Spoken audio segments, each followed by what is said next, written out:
This video is brought to you by the Book Library channel. For more audiobooks and audio stories, please subscribe to the channel or visit our website, www.bookslibrary.p.site. You can request any audiobook and we will publish it for you as a gift on the channel. Thanks.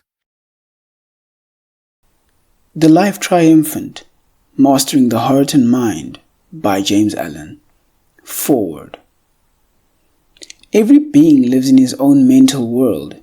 His joys and sorrows are the creations of his own mind and are dependent upon the mind for their existence. In the midst of the world, darkened with many sins and sorrows, in which the majority live, there abides another world, lighted up with shining virtues and unpolluted joy, in which the perfect ones live. This world can be found and entered, and the way to it is by self-control and moral excellence. It is the world of the perfect life, and it rightly belongs to man, who is not complete until crowned with perfection. The perfect life is not the far-away, impossible thing that men who are in darkness imagine it to be. It is supremely possible and very near and real. Man remains a craving, weeping, sinning, repenting creature just so long as he wills to do so by clinging to those weak conditions. But when he wills to shake off his dark dreams and to rise, he arises and achieves. James Allen. Hail to thee, man divine, the conqueror of sin and shame and sorrow, no more weak. Worm-like and grovelling art thou? No, nor wilt thou again bow down to things that weak. Scourgings and death upon thee, thou dost rise, triumphant in thy strength, good, pure, and wise. End of Forward.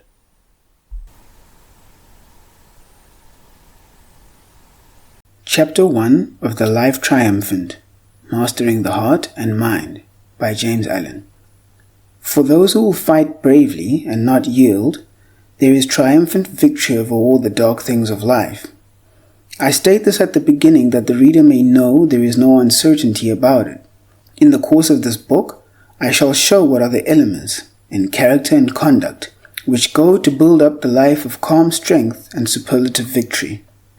To stand face to face with truth, to arrive, after innumerable wanderings and pains, at wisdom and bliss, not to be finally defeated and cast out, but ultimately to triumph over every inward foe. Such is man's divine destiny, such his glorious goal, and this every saint, sage, and Savior has declared. In the present stage of the life of humanity, comparatively few reach this place of triumph, though all will reach it at last. Yet there is a glorious company of perfect ones who have attained in the past, and their numbers being added to with each succeeding age. Men are as yet learners in the school of life, and most men die learners. But there are some who, in this life, through fixity of purpose and strenuous fighting against darkness, pain, and ignorance, acquire a right knowledge of life and pass joyfully beyond the pupil stage. Man is not to remain forever a schoolboy in the universe, to be whooped for follies and errors. When he wills and wishes, he can set his mind upon his task and master the lessons of life, becoming a confident and skilled scholar, living in understanding and peace, and not in ignorance and misery. The sorrows of life are profound and deeply rooted, but they can be fathomed and rooted out. The passions and emotions of human nature are, in their ungoverned state, overwhelming and painfully conflicting, but they can be so softened down, harmonized, and wisely directed and understood as to become obedient servants for the outworking of enlightened purposes. The difficulties of life are great, its battle fierce, and its wished-for issues are uncertain and elusive, so much so that every hour men and women are breaking down under the strain. Yet these conditions have no objective and arbitrary existence. In their true nature they are subjective and purely mental, and can be transcended, There is no inherent and permanent evil in the universal order, and the mind can be lifted up to the moral altitude where evil can touch it no more. A steadfast faith in an eternal and universal justice, in an overruling good, is the prelude to the life triumphant.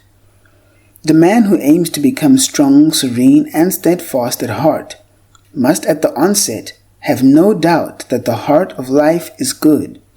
He who is to gaze upon the cosmic order and experience the rapture of emancipation must realize that there is no disorder in his life but that which he creates.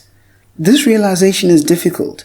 So prone is the mind, in its imperfect stages, to self-pity and self-justification, but it can be attained, and must be attained, by him who is to live the freed life.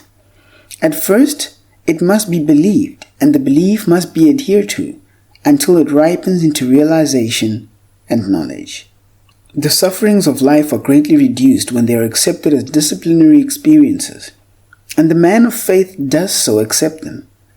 The sufferings of life are transcended and put away when all experiences are accounted good and are utilized in the development of character, and the man of knowledge does so regard and utilize them. Faith is the great dawn which precedes the full and perfect day of knowledge. Without it there can be no attainment of strength, no permanent security of heart.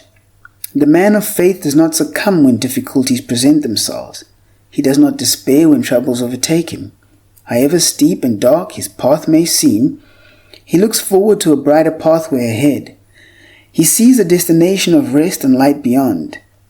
They who have no faith in the triumph of good ignominiously succumb to the elements of evil. And this must be so, for he who does not elevate good elevates evil. And seeing evil as the master of life, he receives the wages of evil. There are those who, having yielded to defeat in the battle of life, talk thoughtlessly about the wrongs they have suffered at the hands of others. They believe, and try to make others believe, that they would have been successful or rich or famous, but for the treachery and villainy of those about them. They tell, for the 1000th time, how they have been deceived, defrauded, and degraded by others. They imagine that they themselves are all trust, all innocence, all honesty and good nature, and that nearly everyone else is all that is bad and malicious. They tell how they would have been just as prosperous and honored as others if they had been as selfish as those others, and that their great drawback and chief source in themselves of their failures is that they were born with too great an endowment of unselfishness. Such self-praising complainers cannot distinguish between good and evil, and their faith in human nature and the goodness of the universe is dead. Looking upon others, they have eyes for evil only. Looking upon themselves, they see only suffering innocence. Rather than discover any evil in themselves, they would have all humanity bad. In their hearts, they have enthroned the wretched demon of evil as the Lord of life, and see in the course of things only a selfish scramble, in which the good is always crushed and the evil rises triumphant. Blind to their own folly, ignorance, and weakness, they see nothing but injustice in their fate, nothing but misery and wretchedness in their present condition. He who would have even a useful and successful life, yet alone a spiritually noble and victorious one, must at once root out and cast away this wretched condition of mind that negates all that is good and pure and gives preeminence to all that is base and impure. Misfortune, misery, and defeat most surely await the man who believes that dishonesty, deceit, and selfishness are the best weapons whereby to achieve a successful life. What courage and strength can a man develop, and what quiet and happiness can he enjoy, who believes that in order to keep pace with others, he must continually deny and discourage the better qualities of his nature?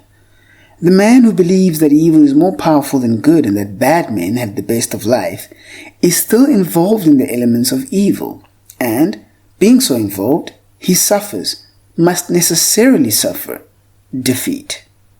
It may appear to you that the world is given over to wickedness, that the bad prosper and the good fail, that there is nothing but chance, injustice, and disorder, but do not believe this. Regard it as an elusive appearance. Conclude that you do not see life as it really is, that you have not yet fathomed the causes of things, and that when you can look upon life through a purer heart and a wiser mind, you will see and understand its equity. And truly, when you do so look at life, you will see good where you now see evil, order where now appears disorder, and justice where now injustice seems to prevail. The universe is a cosmos, not a chaos, and the bad do not prosper. It is true there is much evil in the world, otherwise there'd be no necessity for moral aims. But there is also much misery in the world, and the evil and misery are related as cause and effect. It is equally true that there is much good in the world, and much abiding gladness, and the good and gladness are related as cause and effect. He who has acquired that faith in the power and supremacy of good which no apparent injustice, no amount of suffering and no catastrophe can shake, will pass through all emergencies, all trials and difficulties, with a sublime courage that defiles the demons of doubt and despair. He may not succeed in all his plans. He may even encounter much failure, but when he fails, it will be that he may frame nobler purposes and ascend to higher achievements. He will only fail in order to reach a success greater than that of which he first dreamed. His life will not, cannot, be a failure. Some of its details will fail, but this will be but the breaking of weak links in the chain of character and events, in order that the whole may be made strong and complete. There is an animal courage which can calmly face the fire of an enemy in battle, or the fierce rage of beasts, but which fails in the battle of life and breaks down when confronted with the beasts that rage within one's own heart. It requires a higher, diviner courage to remain calm in the hour of deprivation and calamity than in the heat of battle, to overcome self and to overcome another. And this diviner courage is the companion of faith. A mere theological belief, commonly confused with faith, will not avail. Beliefs about God, Jesus, creation, etc. are merely surface opinions, derived chiefly from custom, which do not reach down to the real life of a man and have no power to bestow faith. Such beliefs may accompany faith, but they are distinct from it.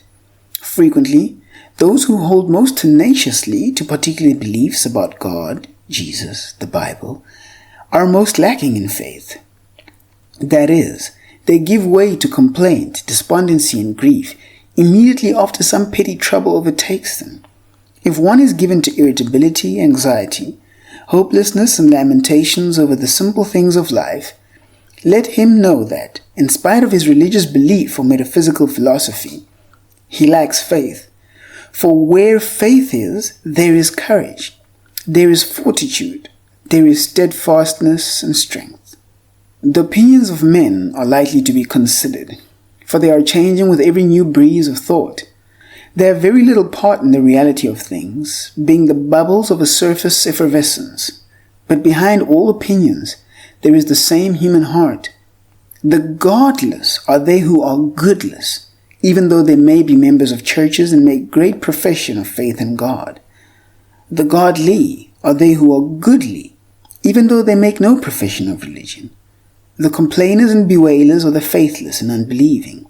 Those who deny or belittle the power of good, and in their lives and actions affirm and magnify the power of evil, are the only real atheists. Faith bestows that sublime courage that rises superior to the petty and selfish disappointments and troubles of life, that acknowledges no defeat except as a step to victory, that is strong to endure, patient to wait, and energetic to struggle.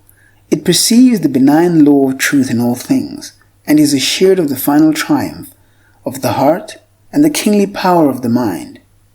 Light up, then, the lamp of faith in your heart, and walk through the darkness guided by its illuminating rays.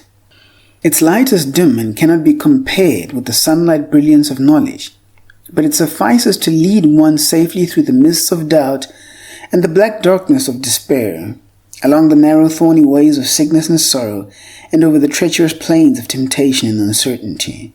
It enables man to ward off and outstrip the foul beasts that rage in the jungle of his heart, and to reach safely the open plains of a pure life, and the mountain levels of conquest, where the dim light of faith is no longer needed. For leaving behind him all the darkness, all the doubt, error, and sorrow, he enters into a new consciousness and upon a higher round of life, works and acts, and lives self-contained and peaceful in the full and glorious light of knowledge. End of Chapter 1.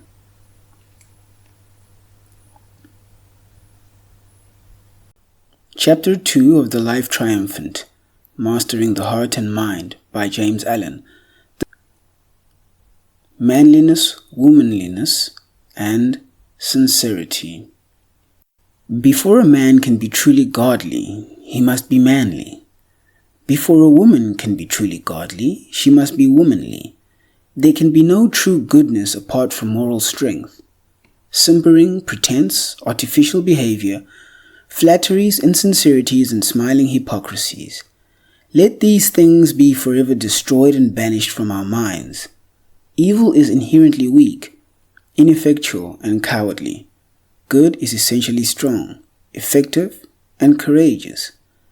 In teaching men and women to be good, I teach them to be strong, free, self-reliant.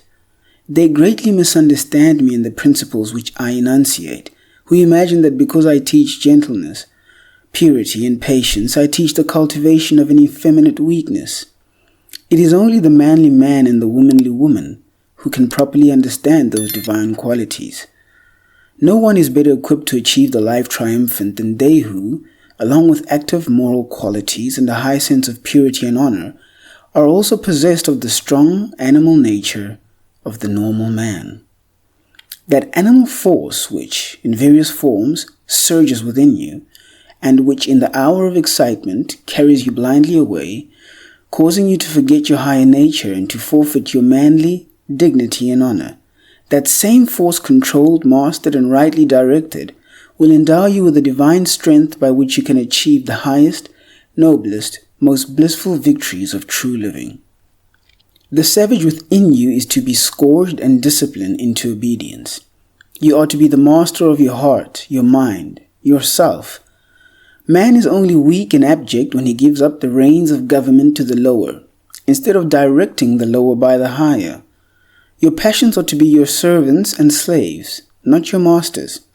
See that you keep them in their places, duly controlled and commanded, and they shall render you faithful, strong, and happy service. You are not vile. There is no part of your body or mind that is vile. Nature does not make mistakes. The universe is framed on truth. All your functions, faculties, and powers are good, and to direct them rightly is wisdom, holiness, happiness. To direct them wrongly is folly, sin, and misery. Men waste themselves in excesses, in bad tempers, hatreds, gluttonies, and unworthy and unlawful pleasures, and then blame life. They should blame themselves. A man should have more self-respect than to abuse his nature in any way. He should command himself always, should avoid excitement and hurry, should be too noble to give way to anger, to resent the actions and opinions of others, or fruitlessly to argue with an abusive and cantankerous assailant. A quiet, unobtrusive, and unoffending dignity is the chief mark of a ripe and perfect manhood. Honor others and respect yourself. Choose your own path and walk it with a firm, unflinching step, but avoid a meddlesome interference with others. In the true man, opposing qualities are blended and harmonized. A yielding kindness accompanies an unbending strength. He adapts himself gently and wisely to others without sacrificing the steadfast principles upon which his manhood is built. To have that iron strength that can go calmly to death rather than yield one jot of truth, along with that tender sympathy that can shield the weak and mistaken enemy, is to be manly with a divine manhood. Be true to the dictates of your own conscience, and respect all who do the same, even though their conscience should lead them in a direction the reverse of your own. One of the most unmanly tendencies is to pity another because he chooses opinions or religion contrary to those of one's self. Why pity a man because he is agnostic or an atheist, or a Buddhist or a Christian, because he does not hold this opinion or that belief? Such pity should be rightly named contempt. It is the office of pity to feel for the weak, the afflicted, and the helpless. Pity never says, I pity you. It does kind deeds. It is superciliousness that professes pity for the strong, the self-reliant, for those who have the courage to mark out their own path and to walk it boldly. Why should he be forced to hold my opinion or yours? If what I say and do appeal to his reason and conscience is right, then he'll be one with me and work hand in hand with me. But if my work be not his work, he is nonetheless a man. He has his duty, though it not be my duty. When I meet one who is self-respecting and who dares to think for himself, I will salute him as a man, and not harbor in my heart a contemptible pity for him, because indeed he rejects my conclusions. If we are to be responsible, self-acting beings in a law-begotten universe, let us be masters of our own wills, and respect the free will of others. If we are to be strong and manly, let us be large-hearted and magnanimous. If we are to triumph over the miseries of life, let us rise superior to the pettiness of our own nature. Men weep in their weakness and cry out in misery of heart and degradation of mind. How plain, then, is the way of emancipation, how sublime the task of triumph. Be master of yourself, eliminate weakness, exercise the mocking fiend, selfishness, in whom is all weakness and wretchedness. Do not pander to unnatural cravings, to unlawful desires, or to morbid self-love and self-pity. Give them no quarter, but promptly stamp them out with disciplinary decision and strength.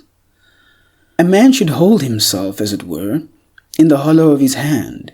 He should be able to take up and to lay down. He should know how to use things and not be used by them. He should neither be the helpless captive of luxury, nor the whipped slave of want, but should be self-contained and self-sufficient, master of himself under all conditions. He must train and direct his will in the way of self-mastery, which is the way of obedience to the law of his nature. Disobedience to law is the supreme evil in man, the source of all his sin and sorrow. In his ignorance, he imagines he can triumph over law and subdue the wills of others. He thus destroys his power. Man can triumph over his disobedience, over ignorance, sin, egotism, and lawlessness. He can conquer self, and herein lies his manly strength and divine power.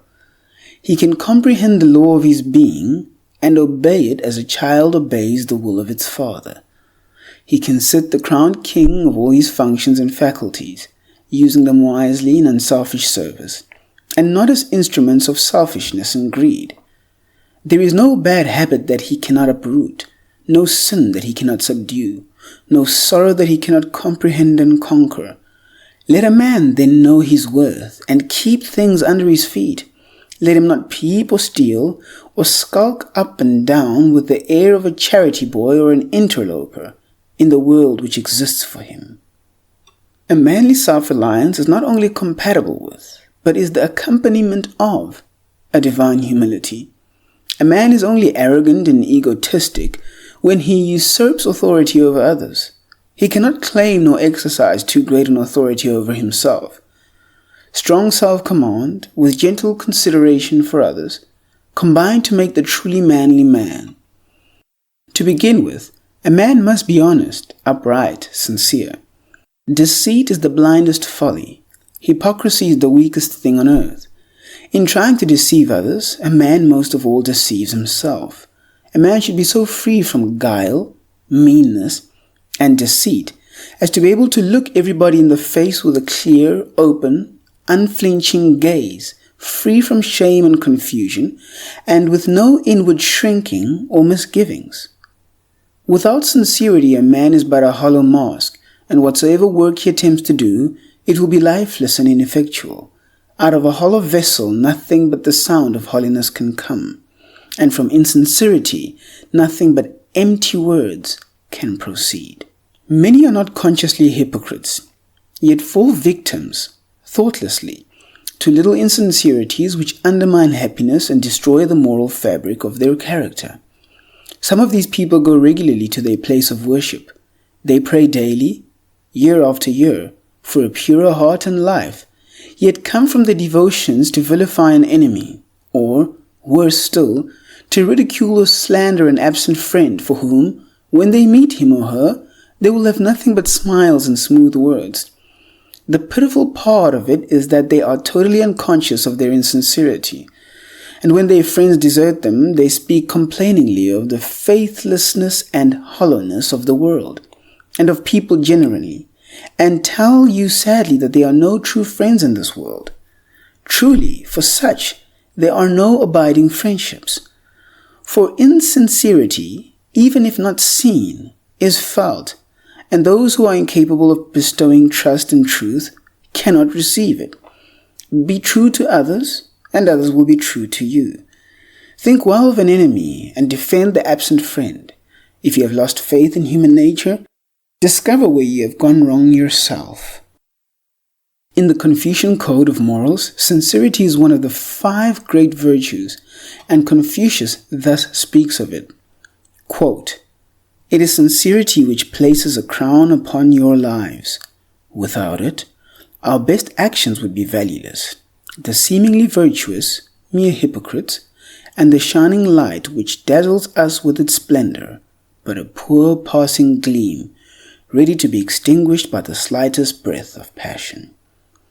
To be pure in mind, you must be free from self-deception. You must hate vice as you would a disagreeable odor, and love virtue as you would some beautiful object. There can be no self-respect without it, and this is why the superior man must be guarded in his hours of solitude. The worthless man secretly employs his idle moments in vicious acts, and there is no limit to his wickedness. In the presence of the pure he plays the hypocrite, and puts forward none but his good qualities. Yet how does this disguise hide him when his true character is revealed to the first scrutinizing glance? It has been said that there is a strict watch kept over that which is pointed at by many hands, and gazed at by many eyes. It is in solitude, then, that the upright man has the greatest reason to be guarded." Unquote. Thus the sincere man does not do or say that which he would be ashamed of if it were brought to light. His uprightness of spirit enables him to walk upright and confident amongst his fellow men. His presence is a strong protection, and his words are direct and powerful because they are true. Whatever may be his work, it prospers. Though he may not always please the ears of men, he wins their hearts. They rely on him, trust him, and honor him. Courage, self-reliance, sincerity, generosity, and kindness. These are the virtues which constitute a robust manhood. Without them, a man is but clay in the hands of circumstances, a weak, wavering thing that cannot rise into the freedom and joy of a true life. Every young man should cultivate and foster these virtues, and as he succeeds in living them, will he prepare to achieve the life triumphant. I see coming upon the earth a new race of men and women, men who will be men indeed, strong, upright, noble, too wise to stoop to anger, uncleanness, strife, and hatred. Women who would be women indeed, gentle, truthful, pure, too compassionate to stoop to gossip, slander, and deception. From their loins will proceed superior beings of the same noble type, and the dark fiends of error and evil will fall back at their approach. These noble men and women will regenerate the earth. They will dignify man and vindicate nature, restoring humanity to love, happiness, and peace, and the life of victory over sin and sorrow will be established in the earth. End of Chapter 2.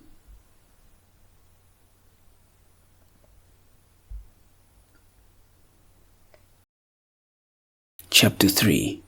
Energy and Power. How wonderful is the universal energy, never tiring, inexhaustible, and apparently eternal in its operation. It moves in atom and in star, informing the fleeting shapes of tune with its restless, glowing, pulsating power. Man is a portion of this creative energy, and in him it manifests through a combination of mental faculties as affection, passion, intelligence, morality, reason, understanding, and wisdom. He is not merely a blind conductor of energy, but he consciously uses, controls, and directs it. Slowly but with certainty is he gaining control of the forces without, and is making them do obedient service.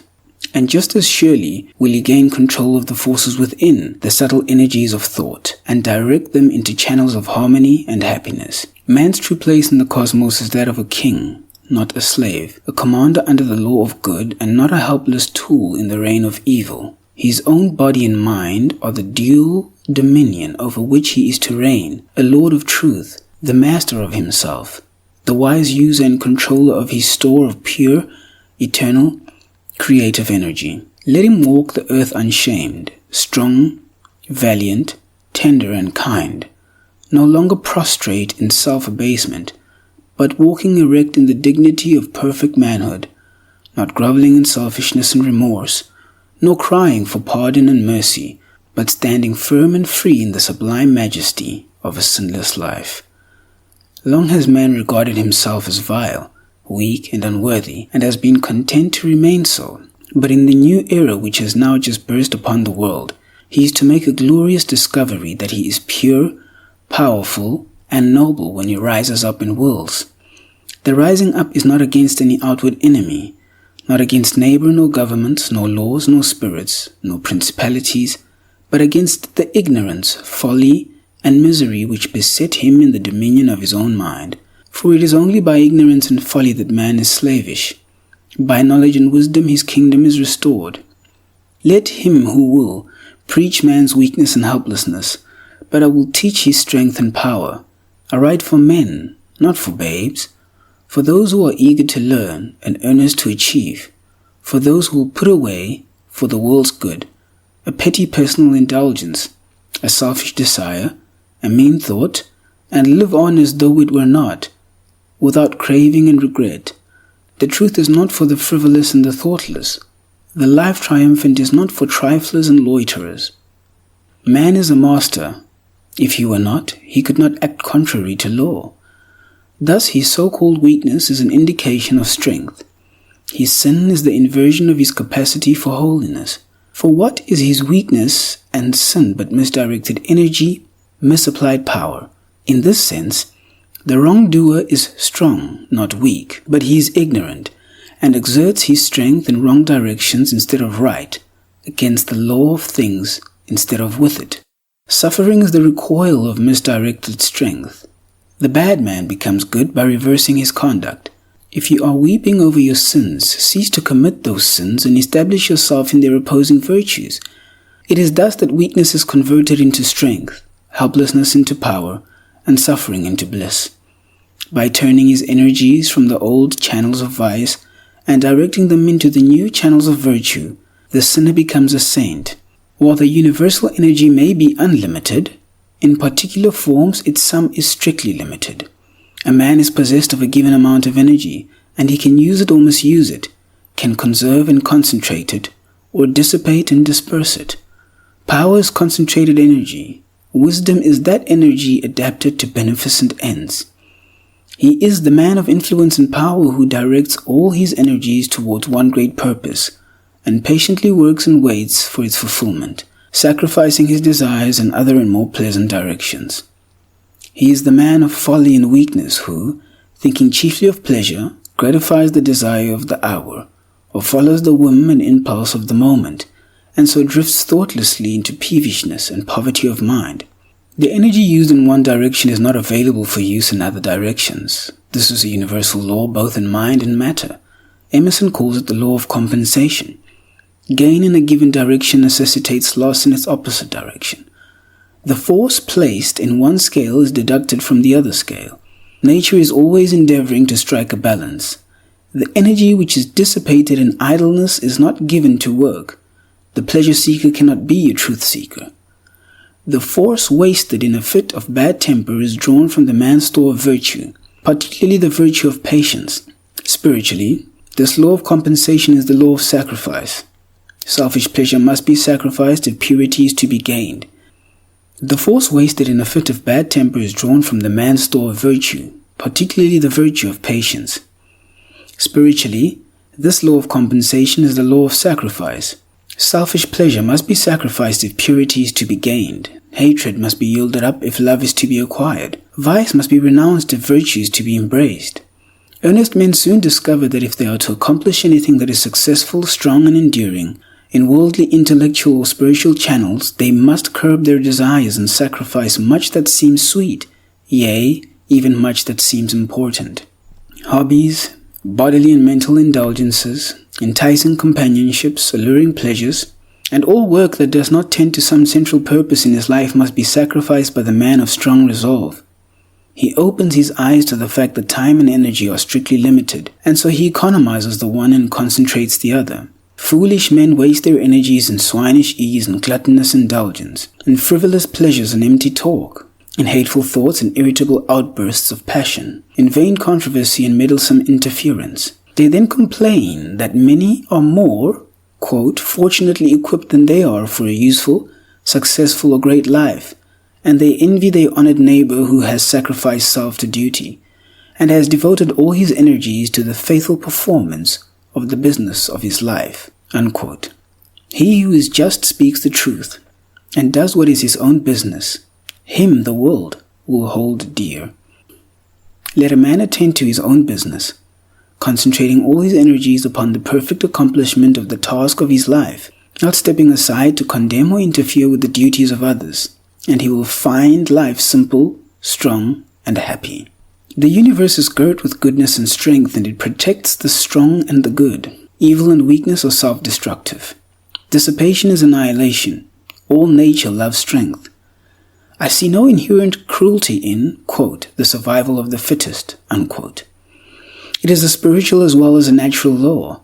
The stronger qualities of the beast are the fittest to evolve to a higher type. The nobler moral qualities in man are his emancipators, and it is well that they should dominate and ultimately crush out the ignoble tendencies. Most certain is it that he who gives dominion to the lower courts destruction and does not survive, either in the struggle of life without or the battle of truth within. The life given to the lower is lost to the higher. Yea, it is finally also lost to the lower. And so all is lost, for evil is ultimately nothingness. But the life given to the higher is preserved and is not lost to anything, for, while it sacrifices much that the world holds precious, it does not sacrifice anything that is precious in reality. The untrue and worthless must perish, and he who consecrates himself to the good and the true is content that they should perish, and so at last he stands where sacrifice ends, and all is gain. Such a one survives in the struggle of life without, and he conquers the battle of truth within. First then, be strong. Strength is the firm basis on which is built the temple of the triumphant life. Without a central motive and fixed resolve, your life will be a poor, weak, drifting, unstable thing. Let the act of the moment be governed by the deep abiding purpose of the heart. You will act differently at different times, but the act will not be wrong if the heart is right. You may fall and go astray at times, especially under great stress, but you will quickly regain yourself, and you will grow wiser and stronger thereby, so long as you guide yourself by the moral compass within, and do not throw it away to gratify indulgence and give yourself up to uncertain drifting. Follow your conscience, be true to your convictions, do at the moment what you regard as right, and put away all procrastination, vacillation, and fear. If you are convinced that in the performance of your duty under certain circumstances the severest measures are necessary, carry out those measures and let there be no uncertainty about it. Err on the side of strength rather than weakness. The measures you adopt may not be the best, but if they are the best you know, then your plain duty is to carry them out. By so doing, you will discover the better way. If you are anxious for progress and are willing to learn, deliberate beforehand, but in the tune of action. Do not hesitate. Avoid anger and stubbornness, lust and greed. The angry man is the weak man. The stubborn man, who refuses to learn or mend his ways, is the foolish man. He grows old in folly, and grey hairs do not bring him reverence or honor. The sensualist has energy for pleasure only, and reserves none for manliness and self-respect. The greedy man is blind to the nobility of human nature and the glory of a true life. He spends his energies in perpetuating the miseries of hell instead of enjoying the happiness of heaven. Your strength is within you, and you can spend it in burrowing downward or climbing upward. You can dissipate it in selfishness or conserve it in goodness. The same energy will enable you to become a beast or a god. The course along which you direct it will determine its effect. Do not think the thought, "My mind is weak," but convert weakness into strength and energy into power. By redirecting your mental forces, turn your thoughts into noble channels. Put away vain longings and foolish regrets. Abandon complaint and self-condolence, and have no dalliance with evil. Lift your face upward.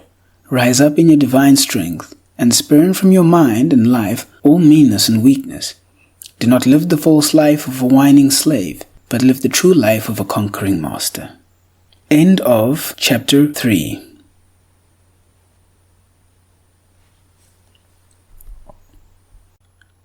Chapter 4.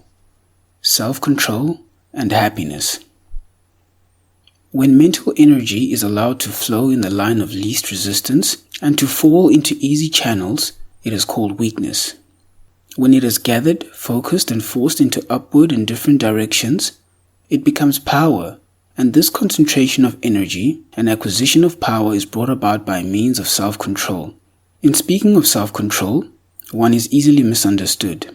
It should not be associated with a destructive repression, but with a constructive expression. This process is not one of death, but of life. It is a divine and masterly transmutation in which the weak is converted into the strong, the coarse into the fine, and the base into the noble, in which virtue takes the place of vice and dark passion is lost in bright intellectuality. The man who merely smothers up and hides away his real nature, without any higher object in view than to create a good impression upon others concerning his character, is practicing hypocrisy and not self-control. As the mechanic transmutes coal into gas and water into steam, and then concentrates and utilizes the finer forces for the comfort and convenience of others, so the man who intellectually practices self-control transmutes his lower inclinations into the finer qualities of intelligence and morality, to the increase of his own and the world's happiness. A man is happy, wise, and great in the measure that he controls himself. He is wretched, foolish, and mean in the measure that he allows his animal nature to dominate his thoughts and actions. He who controls himself controls his life, his circumstances, his destiny, and wherever he goes he carries his happiness with him as an abiding possession. He who does not control himself is controlled by passions, by his circumstances and his fate, and if he cannot gratify the desire of the moment, he is disappointed and miserable. He depends for his fitful happiness on external things. There is no force in the universe which can be annihilated or lost. Energy is transformed, but not destroyed. To shut the door on old and bad habits is to open it to new and better ones. Renunciation precedes regeneration. Every self-indulgence, every forbidden pleasure, every hateful thought renounced is transformed into something more purely and permanently beautiful. Where debilitating excitements are cut off, there spring up rejuvenating joys. The seed dies that the flower may appear. The grub perishes, but the dragonfly comes forth. Truly the transformation is not instantaneous, nor is the transition a pleasant and painless process. Nature demands effort and patience as the price of growth. In the march of progress, every victory is contested with struggle and pain. But the victory is achieved and it abides. The struggle passes. The pain is temporary only. To demolish a firmly fixed habit, to break up a mental tendency that has become automatic with long use, and to force into birth and growth a fine characteristic of lofty virtue, to accomplish this necessitates a painful metamorphosis, a transitional period of darkness to pass through which patience and endurance are required. This is where men fail. This is where they slip back into their old easy animal ruts and abandon self-control as too strenuous and severe. They thus fall short of permanent happiness, and the life of triumph over evil is hidden from their eyes. The permanent happiness which men seek in dissipation, excitement, and abandonment to unworthy pleasure is found only in the life which reverses all this, the life of self-control. So far as a man deviates from perfect self-command, just so far does he fall short of perfect happiness. He sinks into misery and weakness, the lowest limit of which is madness, entire lack of mental control, the condition of irresponsibility. Insofar as a man approximates to perfect self-command, just so near does he approach to perfect happiness and rise into joy and strength. So glorious are the possibilities of such divine manhood, that no limit can be set to its grandeur and bliss. If a man will understand how intimately, yea, how inseparably self-control and happiness are associated, he has but to look into his own heart and upon the world around to find that there are joy-destroying effects of uncontrolled tendencies.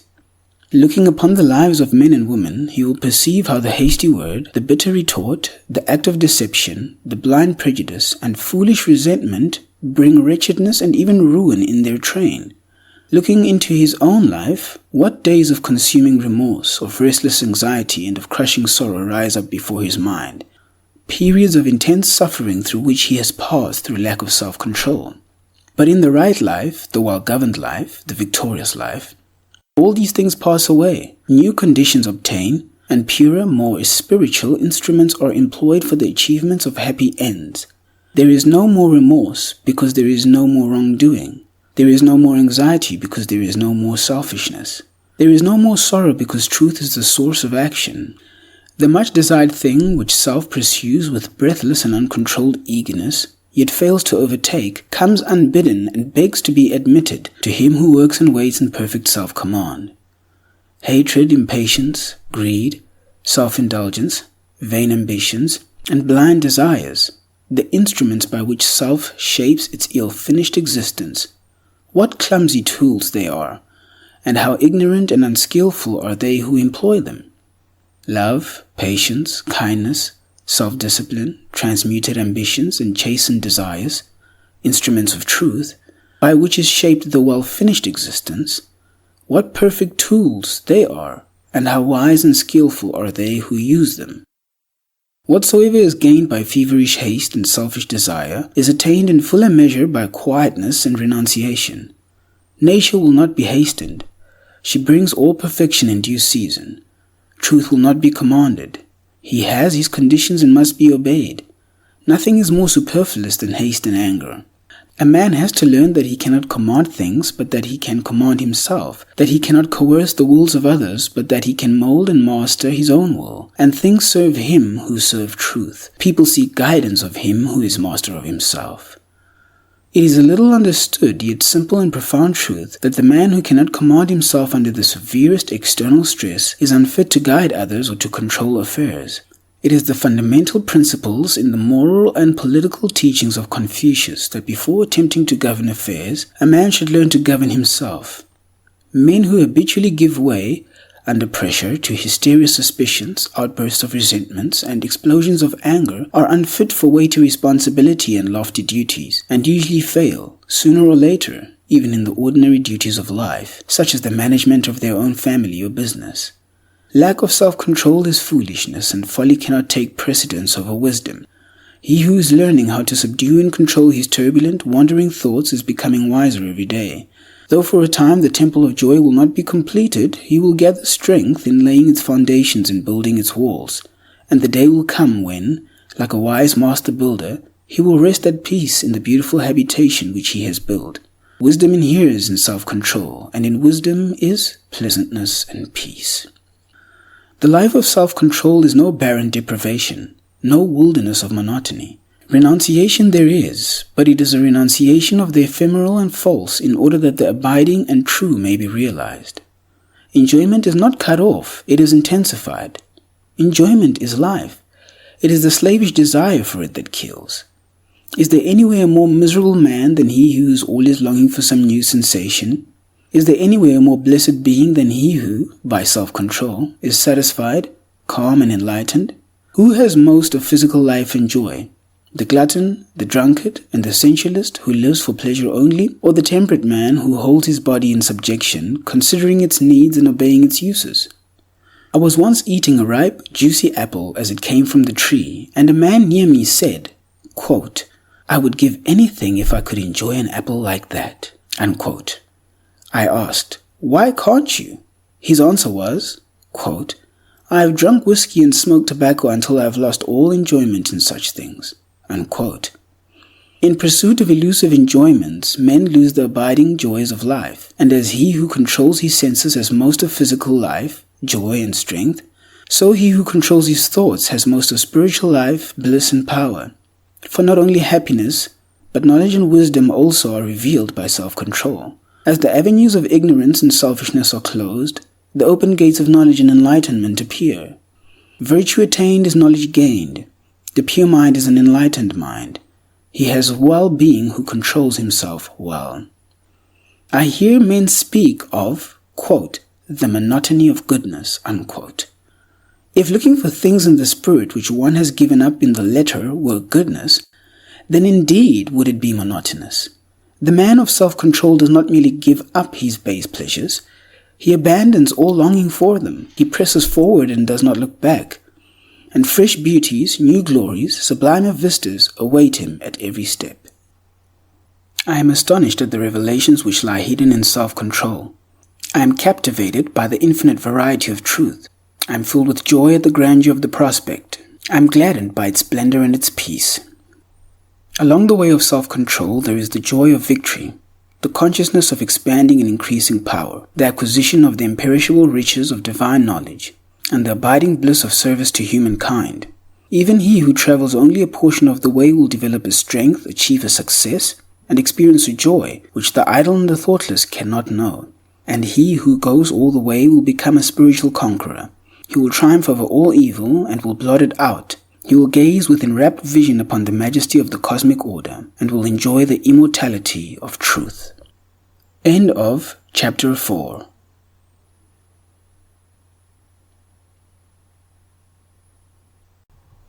Chapter 5. Simplicity and Freedom. You have known what it is to be physically encumbered by some superfluous load. You have experienced the happy relief of dispensing with such a load. Your experience illustrates the difference between a life burdened with a complexity of desires, beliefs, and speculations, and one rendered simple and free by the satisfaction of its natural needs, and a calm contemplation of the facts of existence, eliminating all argument and speculation. There are those who cumber their drawers, cupboards, and rooms with rubbish and clutter. To such an extent is this carried sometimes that the house cannot be properly cleaned, and vermin swarms. There is no use for the rubbish, but they will not part with it, even though by so doing they would also get rid of the vermin. But they like to think that it is there, like to feel that they have got it, especially if they are convinced that nobody else has its like. They reason that it may be of some use some day, or it may become valuable, or it brings up old associations which they occasionally resuscitate and take paradoxical pleasure in sorrowing over. In a sweet, methodical, well-managed house, such superfluities bring with them dirt, discomfort, and care are not allowed to accumulate. Or should they have accumulated, they are gathered up and consigned to the fire and the trash bin when it is decided to cleanse and restore the house and give it light, comfort, and freedom. In a like manner, men hoard up in their minds mental rubbish and clutter, cling tenaciously to it, and fear its loss. Insatiate desires, thirsty cravings for unlawful and unnatural pleasures, conflicting beliefs about miracles, gods, angels, demons, and interminable theological complexities. Hypotheses is piled upon hypotheses, speculation is added to speculation, until the simple, beautiful, all-sufficient facts of life are lost to sight and knowledge beneath the metaphysical pile. Simplicity consists in being rid of this painful confusion of desires and superfluity of opinions, and adhering only to that which is permanent and essential. And what is permanent in life? What is essential? Virtue alone is permanent. Character is essential. So simple is life when it is freed from all the superfluities and rightly understood and lived that it can be reduced to a few unmistakable, easy to understand, though hard to practice principles. And all great minds have so simplified life. Buddha reduced it to 8 virtues, in the practice of which he declared that men would acquire perfect enlightenment, and these 8 virtues he reduced to 1, which he called compassion. Confucius taught that the perfection of knowledge was contained in 5 virtues, and these he expressed in 1, which he called reciprocity, or sympathy. Jesus reduced the whole of life to the principle of love. Compassion, sympathy, love. These 3 are identical. How simple they are too. Yet I cannot find a man who fully understands the depths and heights of these virtues, for whoso fully understood them would embody them in practice. He would be complete, perfect, divine. There would be nothing lacking in him of knowledge, virtue, and wisdom. It is only when a man sets earnestly to work to order his life in accordance with the simple precepts of virtue that he discovers what piles of mental rubbish he has hoarded up and which he is now compelled to throw away. The exactions, too, which such a course of conduct make upon his faith, endurance, patience, kindness, humility, reason, and strength of will are, until the mind approaches the necessary condition of purity and simplicity, painful in their severity. The clearing out process, whether of one's mind, home, or place of business, is not a light and easy one, but it ends in comfort and repose.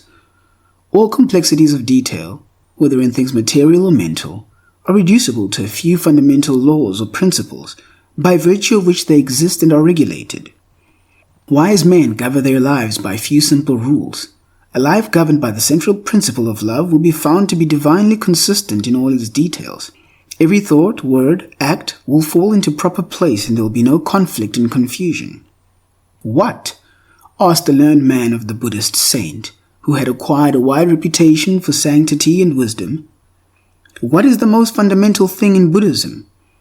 The saint replied, the most fundamental thing in Buddhism is to cease from evil and to learn to do good. I did not ask you, said the learned man, to tell me what every child of 3 knows. I want you to tell me what is the most profound, the most subtle, and the most important thing in Buddhism. The most profound, the most subtle, the most important thing in Buddhism, said the saint, is to cease from evil and to learn to do well. It is true that a child of 3 may know it, but grey-haired men fail to put it into practice. The commentator then goes on to say that the learned man did not want facts. He did not want truth. He wanted to be given some subtle metaphysical speculation, which would give rise to another speculation, and then to another and another, and so afford him an opportunity of bringing into play the wonderful intellect of which he was so proud. A member of a philosophical school once proudly said to me, "Our system of metaphysics is the most perfect and the most complicated in the world." I discovered how complicated it was by becoming involved in it and then pursuing the process of disentanglement back to the facts of life, simplicity, and freedom. I have since learned how to better utilize my energy and occupy my time in the pursuit and practice of those virtues that are firm and sure, rather than to waste it in the spinning of the pretty but unsubstantial threads of metaphysical cobwebs. But while regarding with disfavor assumption and pride, and that vanity which mistakes its own hypothesis for reality, I set no premium on ignorance and stupidity. Learning is a good thing. As an end in itself, as a possession to be proud of, it is a dead thing. But as a means to the high ends of human progress and human good, it becomes a living power. Accompanied with a lowly mind, it is a powerful instrument for the good. The Buddhist saint was no less learned than his proud questioner, but he was more simple and wise. Even hypotheses will not lead us astray if they are perceived as mere hypotheses and are not confounded with facts. Yet the wisest men dispense with all hypotheses and fall back on the simple practice of virtue. They thus become divine and arrive at the acme of simplicity, enlightenment and emancipation. To arrive at the freedom of joy of simplicity, one must not think less. He must think more. Only the thinking must be set to a high and useful purpose, and must be concentrated upon the facts and duties of life, instead of dissipated in unprofitable theorizing. A life of simplicity is simple in all its parts because the heart which governs it has become pure and strong, because it is centered and rested in truth. Harmful luxuries in food and vain superfluities in dress, exaggerations of speech and insincerities of action, thoughts that tend to intellectual display and empty speculation, all these are set aside in order that virtue may be better understood and more earnestly embraced. The duties of life are undertaken in a spirit from which self is eliminated, and they become transfigured with a new and glorious light, even the light of truth. The great fundamental facts of life, heretofore hidden from knowledge, are plainly revealed, and the eternal verities about which the worldly theorizers can only guess and argue become substantial positions. The simple-hearted, the true-hearted, the virtuous and wise are no longer troubled with doubts and fears about the future and the unknown and unknowable. They take their stand upon the duty of the hour and on the known and the knowable. They do not barter away the actual for the hypothetical. They find in virtue an abiding security. They find in truth an illuminating light which, while it reveals to them the true order of the facts of life, throws a halo of divine promise about the abyss of the unknown, and so they are at rest. Simplicity works untrammeled and becomes greatness and power. Suspicions, deceptions, impurities, despondencies, bewailings, doubts, and fears, all these are cast away, left behind and ignored, and the freed man, strong, self-possessed, calm and pure, works in unclouded assurance and inhabits heavenly plains. End of chapter 5.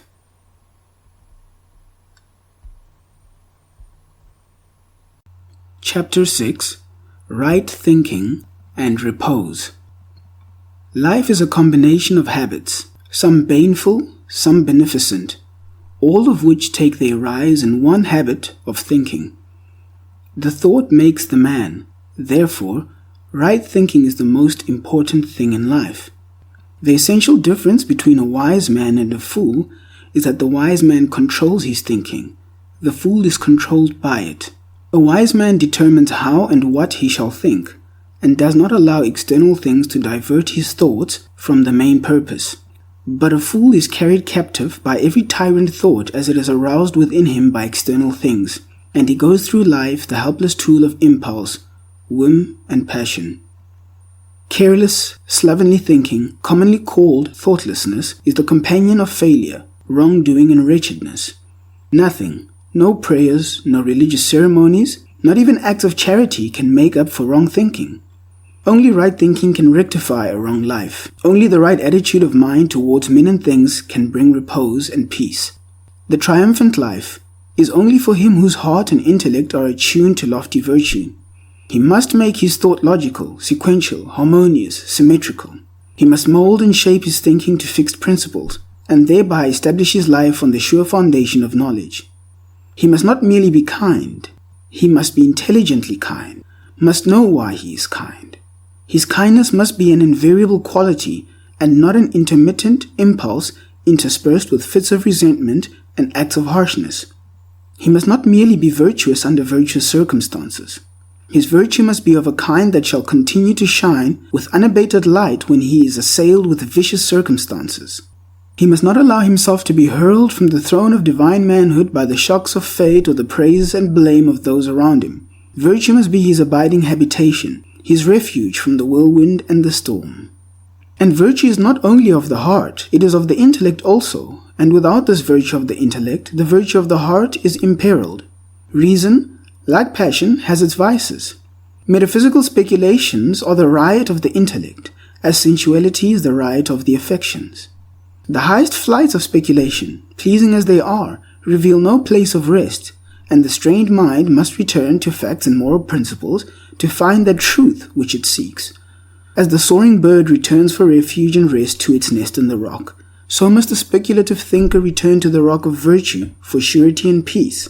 The intellect must be trained to comprehend the principles of virtue, and to understand all that is involved in their practice. Its energies must be restrained from wasteful indulgence in vain subtleties, and be directed in the path of righteousness and the way of wisdom.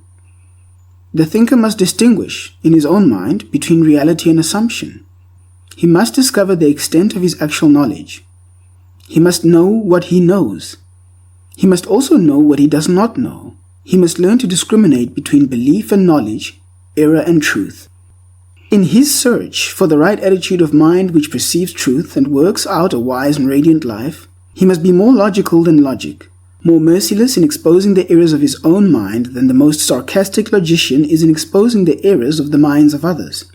After pursuing this course of discrimination for a short time, he will be astonished to find how small is the extent of his actual knowledge. Yet he will be gladdened by its possession, for small as it is the pure gold of knowledge. And what is better, to have a few grains of gold hidden away in tons of ore, where it is useless, or to extract the gold and throw away the ore? As the miner sifts away bush shells of dull earth to find the sparkling diamond, so the spiritual miner, the true thinker, sifts away from his mind the accumulation of opinions, beliefs, speculations, and assumptions to find the bright jewel of truth, which bestows upon its possessor wisdom and enlightenment.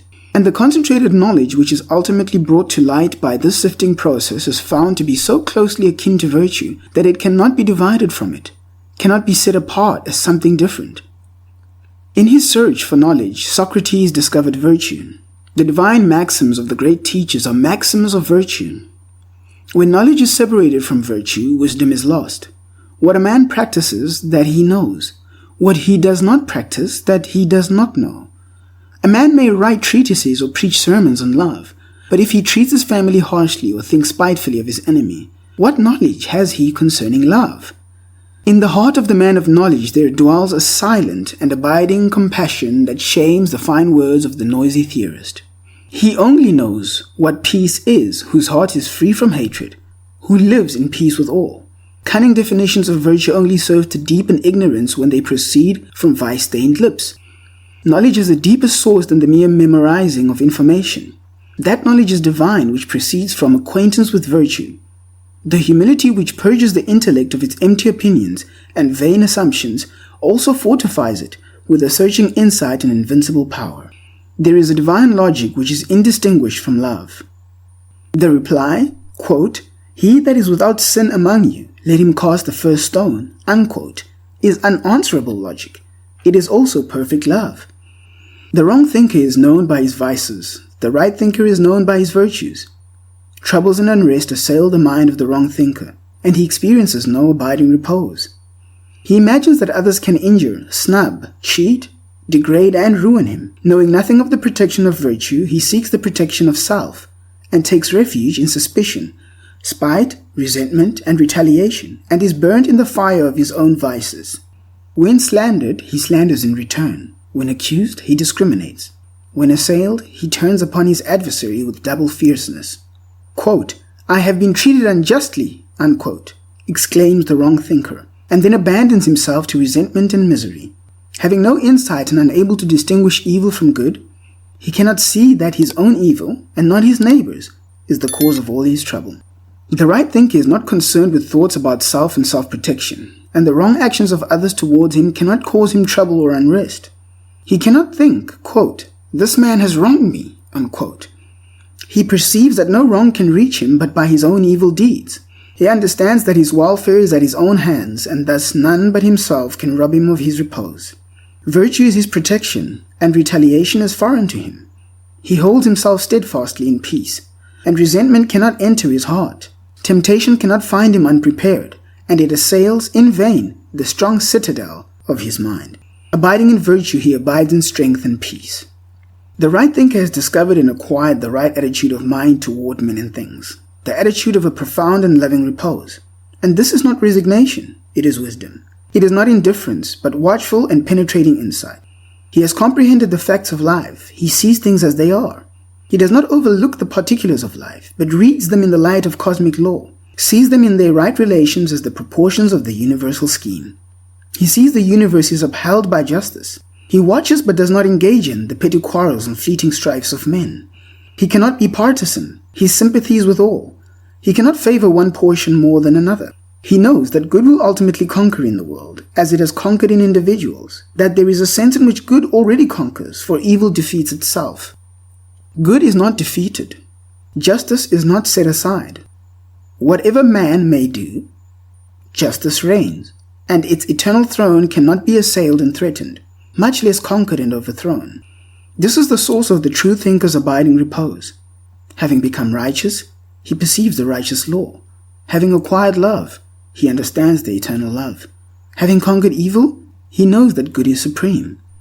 He is only the true thinker whose heart is free from hatred, lust and pride, who looks out upon the world through eyes washed free from evil, whose bitterest enemy arouses no enmity, but only tender pity in his heart, who does not talk vainly about things of which he has no knowledge, and whose heart is always at peace. And by this a man may know that his thoughts are in accordance with the truth, that there is no more bitterness in his heart, that malice has departed from him, that he loves who he formerly condemned. A man may be learned, but if he is not wise, he will not be a true thinker. Not by learning will a man triumph over evil, Not by much study will he overcome sin and sorrow. Only by conquering himself will he conquer evil. Only by practicing righteousness will he put an end to sorrow. Not for the clever, nor the learned, nor the self-confident is the life triumphant, but for the pure, the virtuous, the wise. The former achieved their particular success in life, but the latter alone achieved great success, a success so invincible and complete that even an apparent defeat shines with added victory. Virtue cannot be shaken, virtue cannot be confounded, virtue cannot be overthrown. He who thinks in accordance with virtue, who acts righteously, whose mind is the servant of truth, he it is who conquers in life and in death. For virtue must triumph, and righteousness and truth are the pillars of the universe. End of chapter 6. Chapter 7. Calmness and Resource. He who has truth is always self-possessed. Hurry and excitement, anxiety and fear have no place in the purified mind and the true life. Self-conquest results in perpetual calm. Calmness is the radiant light which adds a luster to all the virtues. Like the nimbus round the head of the saint, it surrounds virtue with its shining halo. Without calmness, a man's greatest strength is but a kind of exaggerated weakness. Where is a man's spiritual strength? Where indeed is his ordinary manly strength, who loses his balance with almost every petty disturbance from without? And what enduring influence can a man have who forgets himself in sinful abandonment or unseemly rage in the hour of temptation and crisis? The virtuous put a check upon themselves and set a watch upon their passions and emotions. In this way they gain possession of the mind and gradually acquire calmness. And as they acquire calmness, they acquire influence, power, greatness, abiding joy, and fullness and completeness of life. Those who do not put a check upon themselves, whose emotions and passions are their masters, who crave excitement and race after unholy pleasures, these are not yet fit for a life of joyful victory, and can neither appreciate nor receive the beautiful jewel of calmness. Such may pray for peace with their lips, but they do not desire it in their hearts, or the word, quote, peace, unquote, may only mean to them another kind of periodic pleasure which they desire to enjoy. In the life of the calm, there are no fitful periods of sinful excitement, followed by reactionary hours of sorrow and remorse. There are no foolish elations, followed by equally foolish depressions. No degrading actions, followed by misery and loss of self-respect. All these things are put away, and what remains is truth. And truth is forever encircled with peace. The calm life is new, unbroken bliss. Duties which are irksome to the ungoverned are things of joy to the calm man. Indeed, in the calm life, the word, quote, duty, unquote, receives a new meaning. It is no longer opposed to happiness, but it is one with happiness. The calm man, the right-seeing man, cannot separate joy from duty. Such separation belongs to the mind and life of the pleasure hunter and lover of excitement. Calmness is difficult to attain because men cling blindly to the lower disturbances of the mind for the passing pleasure which these disturbances afford. Even sorrow is sometimes selfishly gloated over as a kind of occasional luxury. But though difficult to attain, the way which leads to its attainment is simple. It consists of abandoning all those excitements and disturbances which are opposed to it, and fortifying oneself in these steadfast virtues, which do not change with changing events and circumstances, which have no violent reactions, and which therefore bestow perpetual satisfaction and abiding peace. He only finds peace who conquers himself, who strives, day by day, after self-possession, greater self-control, greater calmness of mind. One can only be a joy to himself and a blessing to others in the measure that he has command of himself, and such self-command is gained only by persistent practice. A man must conquer his weakness by daily effort. He must understand them and study how to eliminate them from his character. If he continues to strive, not giving way, he will gradually become victorious. Each little victory gained, though there is a sense in which no victory can be called little, will be so much more calmness acquired and added to his character as an eternal possession. He will thus make himself strong, capable, and blessed, fit to perform his duties faultlessly, and to meet all events with an untroubled spirit. But even if he does not, in this life, reach that supreme calm which no shock can disturb, he will become sufficiently self-possessed and pure to enable him to fight the battle of life fearlessly and to leave the world a little richer for having known the goodness of his presence. By constantly overcoming self, a man gains a knowledge of the subtle intricacies of his mind, and it is this divine knowledge which enables him to become established in calmness.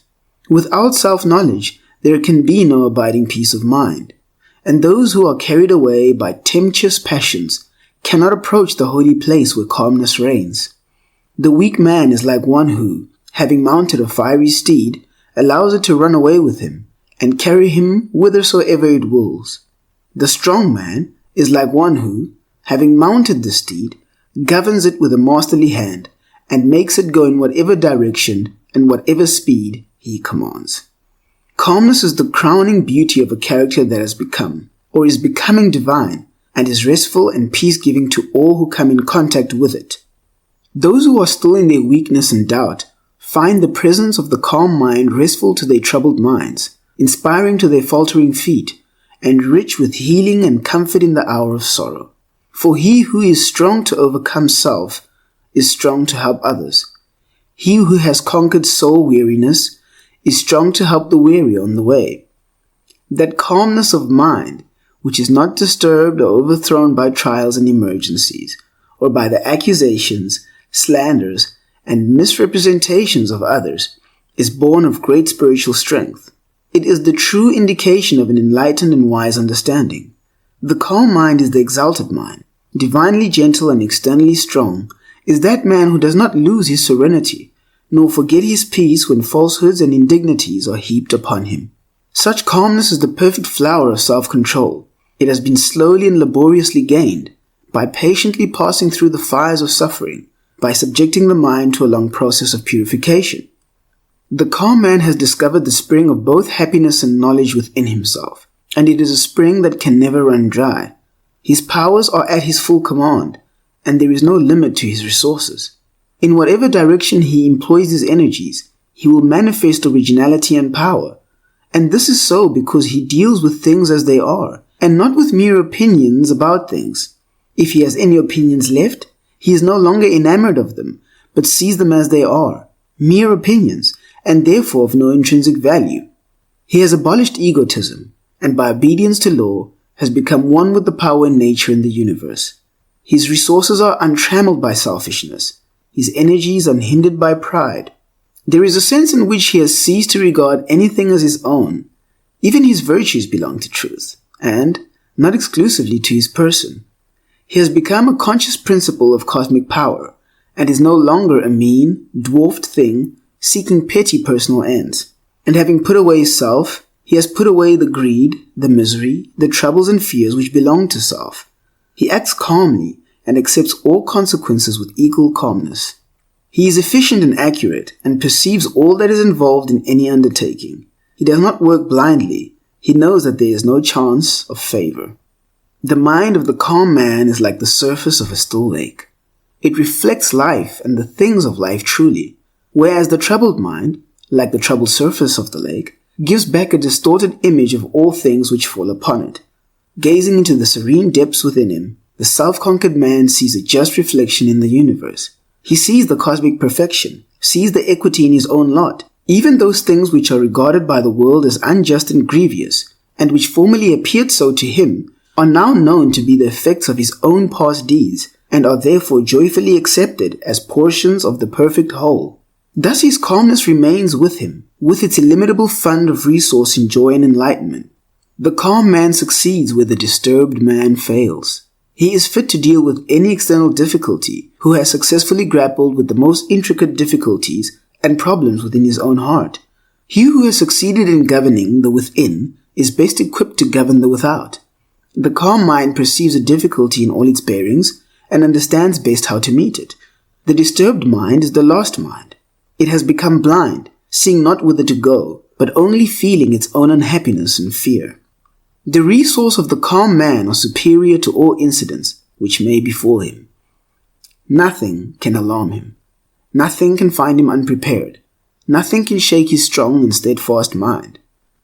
Wheresoever duty may call him, there will his strength manifest itself. There will his mind, free from the frictions of self, exhibit its silent and patient power. Whether he be engaged in things worldly or things spiritual, he will do his work with concentrated vigor and penetrating insight. Calmness means that the mind is harmoniously adjusted, perfectly poised.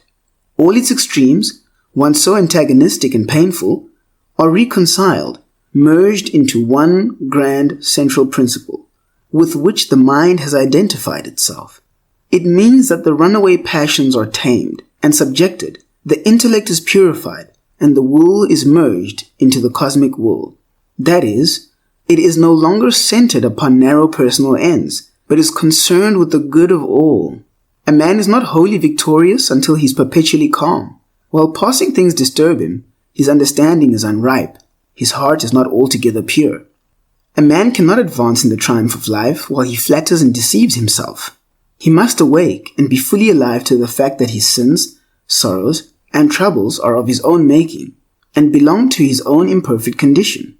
He must understand that his miseries have their root in his own sins, and not in the sins of others. He must strive after calmness, as the covetous man strives after riches, and he must not rest satisfied with any partial attainment. He will thus grow in grace and wisdom, in strength and peace, and calmness will descend upon his spirit as the refreshing dew descends upon the flowers. Where the calm mind is, there is strength and rest. There is love and wisdom. There is one who has fought, successfully, innumerable battles against self, who, after long toil in secret against his own failings, has triumphed at last. End of Chapter 7.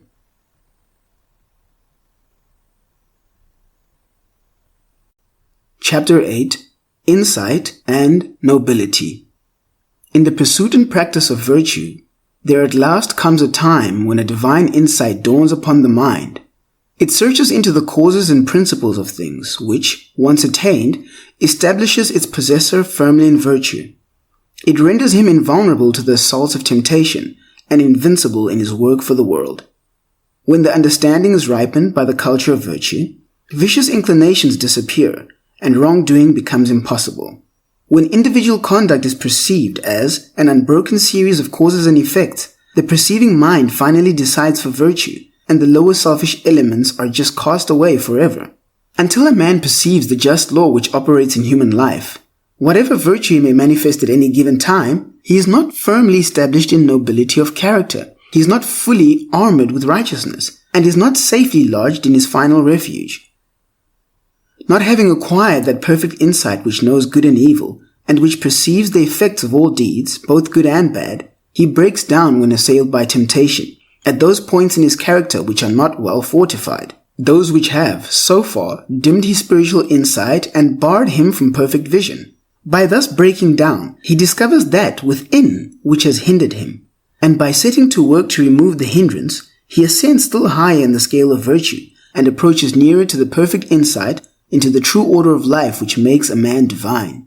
Under certain circumstances, a man, held in restraint by the influence of friends, by custom and environment, and not by his own inherent purity and strength, will appear to have, and may believe he possesses, a virtue of which he knows nothing in reality. And his lack of such virtue only appears when all outward restraints are withdrawn, and under temptation, the concealed weakness and vice make themselves manifest. On the other hand, the man of superior virtue will seem, in a familiar environment, to be much the same as his weaker fellows, and his virtue will not be apparent to those about him. But when he is suddenly brought into contact with great temptations or extraordinary events, his latent virtue appears in all its beauty and strength. Insight destroys the dominion of evil and reveals the faultless operation of the good law. The man of perfect insight cannot sin because he fully understands the nature of good and evil. And it is impossible for one who knows good and evil, in all their ramifications of cause and effect, to choose the evil and reject the good.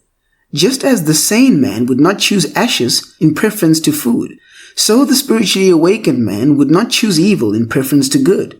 The presence of sin is an indication of self-delusion and of ignorance. The spiritual vision is warped or undeveloped, and there is confusion of mind concerning the nature of good and evil. In the early stages of virtue, a man arrays himself against the forces of evil which appear to him to be overpowering in their might and almost, if not entirely, unconquerable. But with the advent of insight, a new light is thrown upon the nature of things, and evil appears as it actually is, a small, dark, powerless thing, a mere negation, and not a formidable force or combination of forces. The man of insight knows that the root of evil is ignorance, and not an intelligent power, and that all sin and suffering proceed therefrom. Thus, knowing evil to be merely a deprivation of good, he cannot hate it, but manifests compassion for all sinning and suffering beings. Indeed, he who has so far conquered the evil in his own heart as to know the nature and source of evil cannot possibly hate, dislike, or despise any being, no matter how far removed from virtue it may be. But, while fully perceiving the degradation of character, he understands the dark spiritual condition from which such degradation springs, and so he pities and helps where, without insight, he would hate and despise. Love ever attends upon insight, and pity waits on knowledge. That insight, which proceeds from self-purification and long acquaintance with virtue, makes itself manifest in the form of ripeness of character. There is an unchanging strength and sweetness combined, a clearness of intellect, a virile strength of will, and a gentleness of heart, a combination which denotes a cultured, mellowed, perfect being, one who has acquired sympathy, compassion, purity, and wisdom. Thus, while, quote, goodness gives insight, unquote, insight renders goodness permanent, fixes the mind in love and practice of all that is pure and noble, and stamps upon a man's brow the seal of divinity. The man whose goodness is of the kind that does not alter with altered environment, or with the changing altitudes of those around him, has reached the divine goodness. He understands the supreme good. He is no longer concerned with evil as the thing that can harm, but he is concerned with good only, and so he ignores evil and recognizes only good. He perceives that men commit evil out of the mistaken idea of good, and, thus perceiving, no hatred can enter his peaceful heart. The life of such a man is powerful, no matter how obscure it may be, for goodness is the most powerful thing in the world. The fact of his living and moving among men confers incalculable benefit upon the race, although during his lifetime this may not be perceived or understood. So powerful is goodness that the destiny of the world was, is, and will be in the hands of the good. Those who are good are the guides and emancipators of humanity. In the present period of its development, they are taking the race rapidly along its evolutionary journey, and this, not in any mystical or miraculous sense, but in a very practical and normal sense, by their exemplary lives and the power of their deeds. The good men who help the world are not wonder workers, though undeveloped minds have ever tried to make them such, but the workers of righteousness, servants of the good law. The world never was, is not, and will not be under the dominion of evil, for such a condition would mean non-existence, evil being merely the negation of good, as darkness is the negation of light. It is light and not darkness which is the sustaining power. Evil is the weakest thing in the world and cannot accomplish anything. The universe not only makes for good, the universe is good, and evil always falls short and fails. Insight is the seeing in the light of truth, that light which is the revealer of all things. As the light of day reveals all objects in the world in their proper forms, so when the light of truth enters the mind, it reveals all things of life in their proper proportions. He who searches his own heart by the aid of truth searches all hearts. He who, by long searching, has perceived the perfect law, which is operative in his mind, has revealed the divine law, which is the stay and substance of the universe. Insight disperses error and puts an end to superstition. Sin is the only error. Men attack each other's beliefs and remain in ignorance. When they get rid of their own sins, they will become enlightened. Superstition springs from sin. Looking through darkened eyes, men see evil things which are delusions of ignorance. Conceiving in their hearts unlawful things, their imagination is troubled with monsters and terrors which have no existence in reality. Where there is pure insight, there is no fear. Devils, demons, wrathful and jealous gods, vampires and evil spirits, and all the hideous host of ideological monsters have vanished from the universe along with the feverish nightmare which gave birth to them. And before a rapt gaze of the purified one, there spreads a universe of orderly beauty and inviolate law. The man of insight lives in the beatific vision of the saints, not as a fleeting experience in a moment of exceptional purity, but as a constant, normal condition of mind. He has completed his long journey through self and sorrow and is at peace. He has conquered and is glad. He sees all the sin, misery, and pain that are in the world more plainly and vividly than other men. But he now sees it as it is in its cause, inception, growth, and fruitage, not as it appeared to him when he was blindly involved in it and his mind was distorted by impurities. He watches the growth of beings from the immature to the mature through periods of change and pain with tender compassion and solicitude as the mother watches the growth of her child through the helpless period of its infancy. He sees justice operating in all things. While men are waxing wrathful over the triumph of wrong, he knows that wrong has not triumphed, but is brought to naught. He sees the overruling right, which, though concealed from worldly eyes, remains forever unshaken. He sees the littleness, the puny weakness, and the blind folly of evil as compared with the majesty, invincible power, and the all-seeing wisdom of good. And thus, knowing and seeing, his mind is finally fixed in that which is good. He is devoted to truth, and his delight is in the doing of righteousness. When insight is born in the mind, reality stands revealed. Not a metaphysical reality distinct from the universe, not a speculative reality other than the things of life, but the reality of the universe itself, the reality of things in themselves. Insight is triumphant over change and decay, for it perceives the abiding in change, the eternal in the transient, the immortal in the things which pass away. And herein is the meaning of that fixed nobility of character of the saints and sages, and superlatively of the great teachers of the race, that they perceive and abide in reality. They know life in its completion. They understand and obey the righteous law. Having conquered self, they have conquered all delusions, have triumphed over sin. They have triumphed over sorrow. Having purified themselves, they see the perfect cosmos. He who chooses the right, the pure, the good, and clings to them through all misunderstandings, insults, and defeat, reaches, at last, the place of insight, and his eyes open upon the world of truth. Then his painful discipline is ended. The lower conditions no more affect him or cause him sorrow. Purity and joy abide with him, and the universe again rejoices in the triumph of good and hails another conqueror. End of Chapter 8.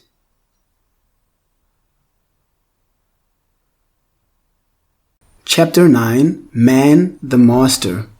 By the mastery of self, a distinct form of consciousness is evolved, which some would call divine.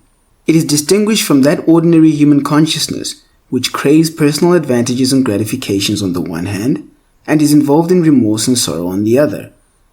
This divine consciousness concerns itself with humanity and the universe, with eternal verities, with righteousness, wisdom, and truth, and not with pleasures, protection, and preservation of the personality.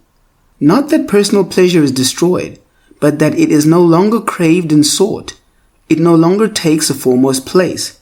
It is purified, and it is received as the effect of right thought and action, and is no longer an end in itself. In the divine consciousness, there is neither sin nor sorrow.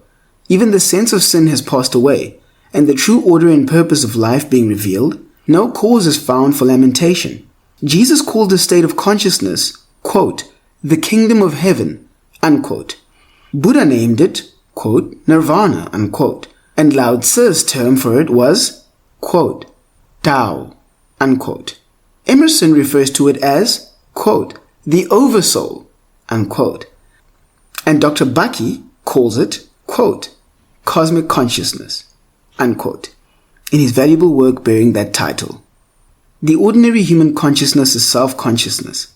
Self, the personality, is placed before everything else. There are ceaseless anxieties and fears concerning the self. Its possible loss is thought to be the most grievous calamity, and its eternal preservation the most important thing in the universe. In divine consciousness, all this has passed away.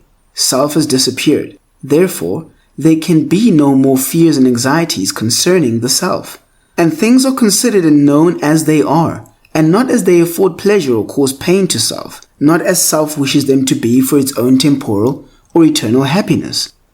The self-conscious man is subject to desire. The divinely conscious man is master of desire. The former considers what is pleasant or unpleasant. The latter acts from the righteous law without reference to pleasure or pain. The race is passing through self-consciousness to divine consciousness, through the slavery of self, with its sense of sin and shame, to the freedom of truth, with its sense of purity and power. The great teachers and saviors of the race have already attained. In former existences, they have already passed through all forms of self-consciousness, and now, having subjugated self, have become divinely conscious. They have reached the summit of evolution on this earth, and have no further need to be reborn in the self-conscious form. They are masters of life. Having conquered self, they have acquired the supreme knowledge. Some of them are worshipped as God because they manifest a wisdom and consciousness which is quite distinct from the normal self-consciousness of humanity, and which is therefore regarded with and shrouded by incomprehensible mystery. Yet, in this divine consciousness, there is no mystery, but, on the contrary, a transparent simplicity which becomes apparent when the confusions of self are dispersed. The abiding gentleness, the sublime wisdom, the perfect calm of the great teachers, qualities which appear supernatural when viewed from the self-consciousness state, are seen to be simple and natural when the first glimmering of divine consciousness dawns in the mind. And such divine consciousness does not appear until a high degree of morality is attained by the self-conscious man. Man becomes divinely conscious, divinely wise, divinely gentle and strong, in the measure that he subdues and dominates within those passions by which humanity is subdued and dominated. Man becomes divinely conscious, divinely wise, divinely gentle and strong in the measure that he subdues and dominates within those passions by which humanity is subdued and dominated. The divine master is one who has attained mastery over self. The abiding nobility, beneficent characteristics, and unobtrusive virtue which mark off the spiritually enlightened man from others are the fruits of self-conquest, the logical outcome of a long struggle to master and comprehend those mental forces which self-conscious man blindly obeys without understanding. Self-conscious man is a slave to self, obeying self-centered inclinations. He is in submission to his passions and to the sorrows and pains which allegiance to those passions inflict upon him. He is conscious of sin and sorrow, but sees no way out of these conditions, and so he invents theologies which he substitutes for effort, and which, while affording him fitful comfort through uncertain hope, leave him the easy victim of sin and the willing prey of sorrow. Divinely conscious man is the master of self. He obeys truth and not self. He curbs and directs his inclinations, and is conscious of a growing power over sin and sorrow. He sees that there is a way out of these conditions by the path of self-mastery. He needs no theologies to aid him, but exerts himself in right doing, and is gladdened by a sense of victory and increasing purity and power. When his mastery is complete, he has no inclinations but those which accord with truth. He has then become the conqueror of sin, and is no longer subject to sorrow. Enlightened, wise, and ever more peaceful and happy is he who has subjected, overcome, and cast out the turbulent self that reigned within. The tempests of sorrow do not chill him. The cares and troubles which beset man pass him by, and no evil thing overtakes him. Secure in divine virtue, no enemy can overthrow him. No foe can do him harm. Kind and peaceful, no person, power, nor place can rob him of repose.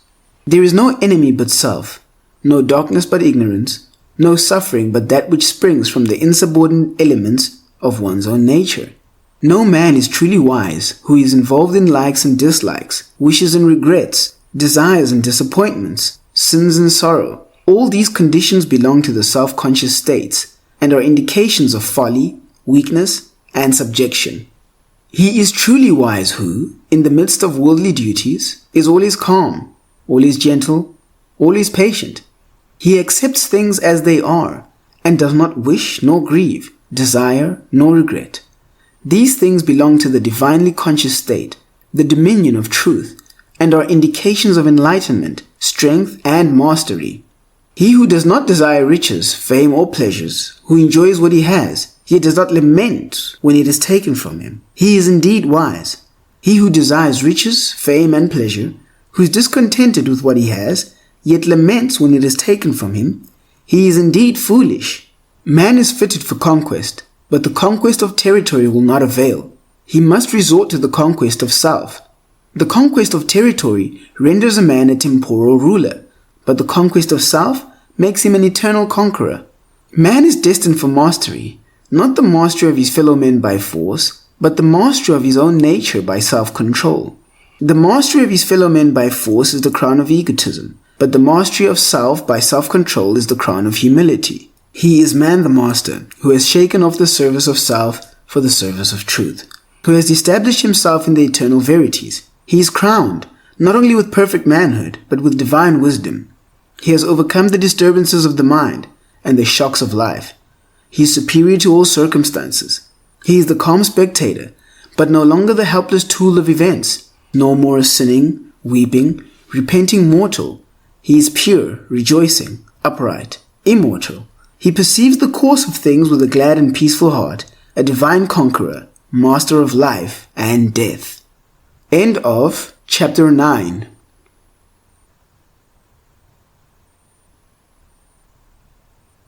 Chapter 10. Knowledge and Victory. Faith is the beginning of the triumphant life, but knowledge is its consummation. Faith reveals the way, but knowledge is the goal. Faith suffers many afflictions. Knowledge has transcended affliction. Faith endures. Knowledge loves. Faith walks in darkness, but believes. Knowledge acts in light and knows. Faith inspires to effort. Knowledge crowns effort with success. Quote, faith is the substance of things hoped for. Unquote. Knowledge is the substance of those things possessed. Faith is the helpful staff of the pilgrim. Knowledge is the city of refuge at the journey's end. Without faith, there will be no knowledge. But when knowledge is acquired, the work of faith is finished. The life triumphant is a life of knowledge, and by knowledge is meant not book learning, but life learning, not superficial facts committed to memory, but the deep facts and truths of life, grasped and comprehended. Apart from this knowledge, there is no victory for man, no rest for his weary feet, no refuge for his aching heart. There is no salvation for the foolish except by becoming wise. There is no salvation for the sinful except by becoming pure. There is no liberation for man from the turmoil and troubles of life, but through divine knowledge, reached by the pathway of a pure and blameless life. Nowhere is there permanent peace except in an enlightened condition of mind, and a pure life and an enlightened mind are identical. But there is salvation for the foolish because wisdom can be acquired. There is salvation for the sinful because purity can be embraced. There is liberation for all men from the troubles and turmoil of life because whosoever wills to do so, whether rich or poor, learned or unlearned, can enter the lowly way of blamelessness which leads to perfect knowledge. And because of this, that there is deliverance for the captives and victory for the defeated, there is rejoicing in the high places, and the universe is glad. The man of knowledge, being victorious over himself, is victorious over sin, over evil, over all the disharmonies of life. Out of the old mind marred by sin and sorrow, he has framed a new mind glorified by purity and peace. He has died out of the old world of evil and is reborn in a new world where love and faultless law prevail, where evil is not, and he has become deathless in immortal good. Anxiety and fear, grief and lamentation, disappointment and regret, wretchedness and remorse, these things have no part in the world of the wise. They are the shadowy inhabitants of the world of self, and cannot live, nay, they are seen to have no substantiality in the light of wisdom. The dark things of life are the dark conditions of a mind not yet illumined by the light of wisdom. They follow self as the shadow of substance. Where selfish desires go, there they follow. Where sin is, there they are. There is no rest in self. There is no light in self. And where the flames of turbulent passions and fires of consuming desires are rife, the cool airs of wisdom and peace are not felt. Safety and assurance, happiness and repose, satisfaction and contentment, joy and peace, these are the abiding possessions of the wise, earned by right of self-conquest, the results of the righteousness, the wages of a blameless life. The substance of a right life is enlightenment, knowledge, and the spirit of knowledge is peace. To be victorious over self in all the issues of life is to know life as it is in reality, and not as it appears in the nightmare of self. It is to be in peace in all passages, and not to be stricken with trouble and grief in the common happenings of life. As the scholar is no more troubled by incorrect work, and lessons imperfectly done, and the painful reproof and punishment formerly inflicted by his teachers are left behind forever, so the perfected scholar in virtue, the wise man and woman, the enlightened doer of righteousness, is no more troubled with wrongdoing and follow, which are merely the imperfectly accomplished lessons of life, and the scourging sorrow and remorse have passed away forever. The skilled scholar has no more doubt or fear concerning his ability. He has overcome and dispersed the ignorance of his intellect. He has attained to learning, and he knows that he has attained. And he so knows because, having undergone innumerable tests in the form of lessons and examinations, he has at last proved his skill by passing successfully through the severest tests of scholarship. And now he no longer fears, but rejoices when severe tests are applied to prove his ability. He is capable, confident, and glad. Even so, the skilled doer of righteousness is no more troubled with doubt and fear concerning his destiny. He has overcome and dispersed the ignorance of his heart. He has attained to wisdom, and he knows that he has attained. And he so knows because where he formerly failed and fell when tested by the wrong conduct of others, he now maintains his patience and calmness under the severest tests of accusation and reproof.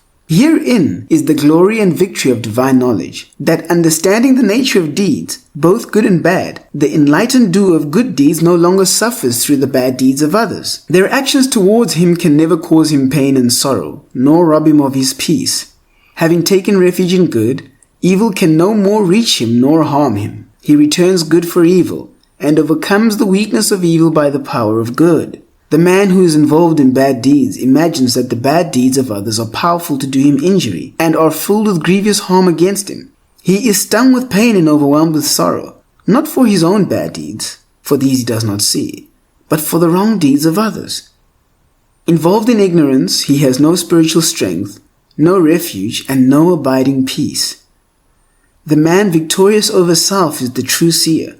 He is not the seer of spirits or supernatural phenomena, for such seeing is narrow and illusory. He is the seer of life as it is, both in its particular aspects and in its divine principles, the seer of the spiritual universe of the cosmic law, cosmic love, cosmic liberty. The man of knowledge and victory, who has shaken off the painful dreams of self, has awakened with a new vision, which beholds a new and glorified universe. He is the seer of the eternal, and is blessed with perfect love and endless peace. He is lifted far above all sordid desires, narrow aims, and selfish love and hate. And being so lifted up, he perceives the lawful course of things, and does not grieve when overtaken by the inevitable.